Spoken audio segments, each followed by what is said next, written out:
नमस्कार, मैं हूं आपका दोस्त विजय विद्रोही और आप देख रहे हैं हमारा खास कार्यक्रम विजय फैक्टर।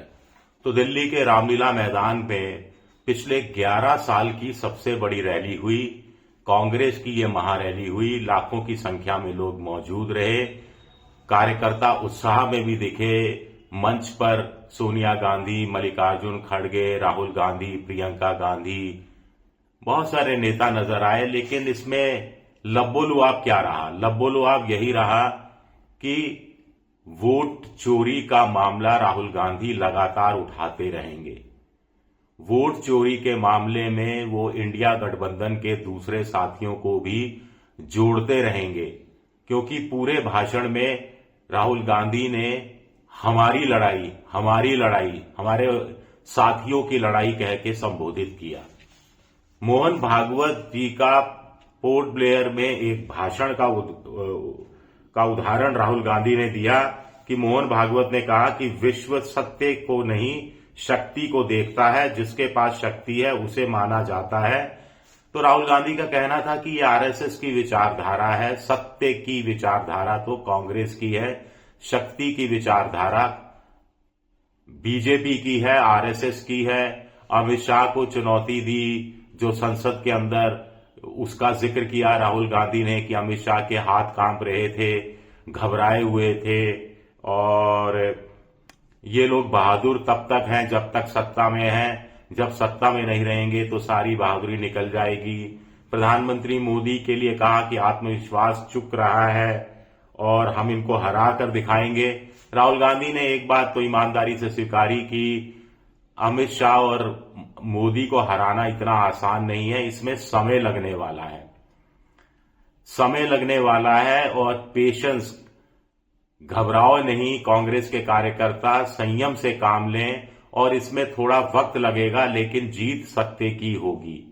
ये कहकर राहुल गांधी अन्य पॉलिटिकल पार्टियों का भी इनडायरेक्ट रूप में आह्वान करते हुए नजर आए कि अगर वो सत्य की इस लड़ाई में शामिल हैं तो उनको तन मन धन से साथ देना होगा। एक जन आंदोलन का रूप देना पड़ेगा और जन आंदोलन का एक जन क्रांति का रूप देना पड़ेगा, तभी जाकर वोट चोरी को रोका जा सकता है। चुनाव आयोग के जो तीनों मुख्य चुनाव आयुक्त और 2 जो चुनाव आयुक्त हैं, इनका जिक्र, इनका नाम पहली बार कांग्रेस के नेता मंच पर लेते नजर आए। प्रियंका गांधी ने भी नाम लिया, राहुल गांधी ने भी नाम लिया। प्रियंका गांधी थोड़ा अलग मूड में दिखाई देती हैं। थोड़ा चुटकी लेना उनका एक भाषण का एक नया सिलसिला बन गया है। दिल्ली की प्रदूषित हवा में आप सबका स्वागत है, ये कहकर उन्होंने व्यंग किया। फिर पंडित नेहरू का तत्काल जिक्र किया कि भारत माता क्या है, भारत एक खोज में पंडित नेहरू ने कहा कि ये पेड़ हैं, पहाड़ हैं, नदियां हैं, नाले हैं, किसान हैं, बेटे हैं, बेटियां हैं, महिलाएं हैं, मजदूर हैं, ये सब भारत माता है। आगे प्रियंका गांधी ने भी कहा कि हम बड़े मुद्दों पर चर्चा करना चाहते हैं, ये वो लोग वंदे मातरम पर चर्चा करते हैं। चुनौती दी प्रियंका गांधी ने एनडीए सरकार को, मोदी अमित शाह की जोड़ी को, कि अगर हिम्मत है तो बैलेट पर चुनाव करके दिखाइए, क्योंकि इनको भी पता है कि ये जीत नहीं पाएंगे, क्योंकि ये वोट चोरी से जीतते हैं चुनाव, आंखों से आंखें मिलाकर बात नहीं करते। और सूत्रों का जिक्र करते हुए प्रियंका गांधी ने एक लोकसभा में भी जिक्र किया था पीएमओ का। पीएमओ के अंदर होने वाली किसी की बैटिंग चल रही है, बैटिंग ऐप चल रहा है, वहां तो एक्सपंज हो गया था ये लोकसभा में जो कहा था। लेकिन जनता के बीच में प्रियंका गांधी ने सूत्रों के अनुसार इस बात को उठाने की कोशिश की। तो प्रियंका गांधी लगता है कि पीएमओ को अपने निशाने पर लेने का एक नया उन्होंने छेड़ा है। इसमें कितनी कामयाब होती है ये पता नहीं, लेकिन रैली का कुल मिलाकर लब्बोलुआब यही रहा कि जैसे जातीय जनगणना को मुद्दा बनाया गया था और इस मुद्दे पर अंततः इंडिया पॉलिटिकल फ्रंट के सभी साथी राहुल गांधी के साथ आए थे और मोदी सरकार को मजबूर किया गया था जातीय जनगणना की घोषणा के लिए।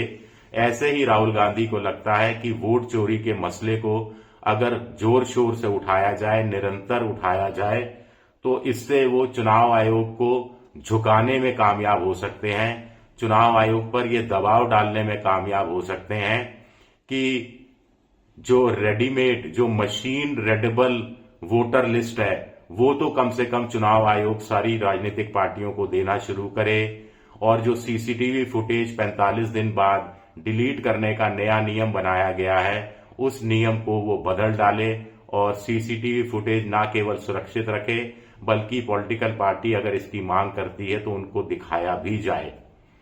तो राहुल गांधी को लगता है कि इस मसले को उठाकर रखा गया तो चुनाव आयोग को कम से कम इन दो मसलों पर झुकाया जा सकता है, क्योंकि आम जनता में भी ये राय बनती जा रही है कि कुछ ना कुछ तो मैनिपुलेशन हो रहा है, कुछ ना कुछ तो गड़बड़ हो रही है।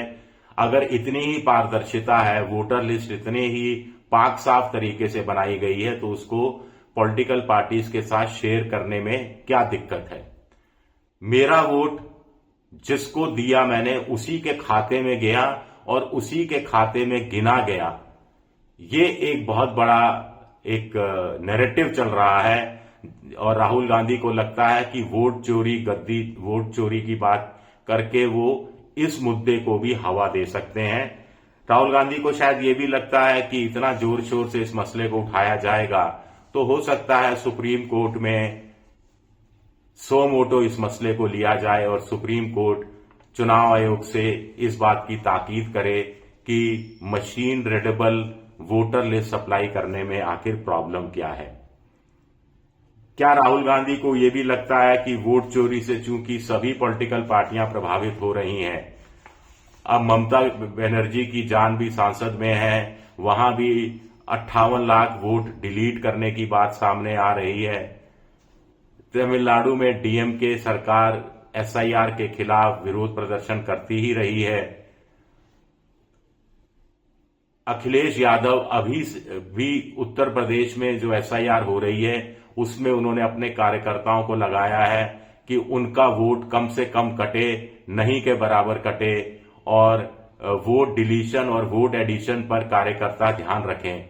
तो ये सब कॉमन मुद्दे हैं जिस पर राहुल गांधी को लगता है कि दिल्ली रामलीला मैदान जैसी रैलियों का एक सिलसिला शुरू करके जनता के बीच जाकर, जनता के बीच सवाल उठाकर, जनता के आंदोलन को जनता के हाथों में ही देकर प्रेशराइज किया जा सकता है एनडीए की सत्ता को भी और चुनाव आयोग को भी।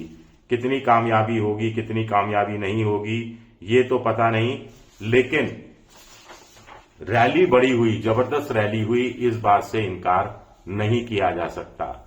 दिल्ली में अगर मैं होता तो कार्यकर्ता जो आए थे उनसे जरूर पूछता कि यहां से वो क्या सीख लेकर गए और जनता के बीच जाकर कौन सा मुद्दा वो किस रूप में सामने रखेंगे। शुक्रिया, मेरा वीडियो देखने के लिए बहुत बहुत शुक्रिया।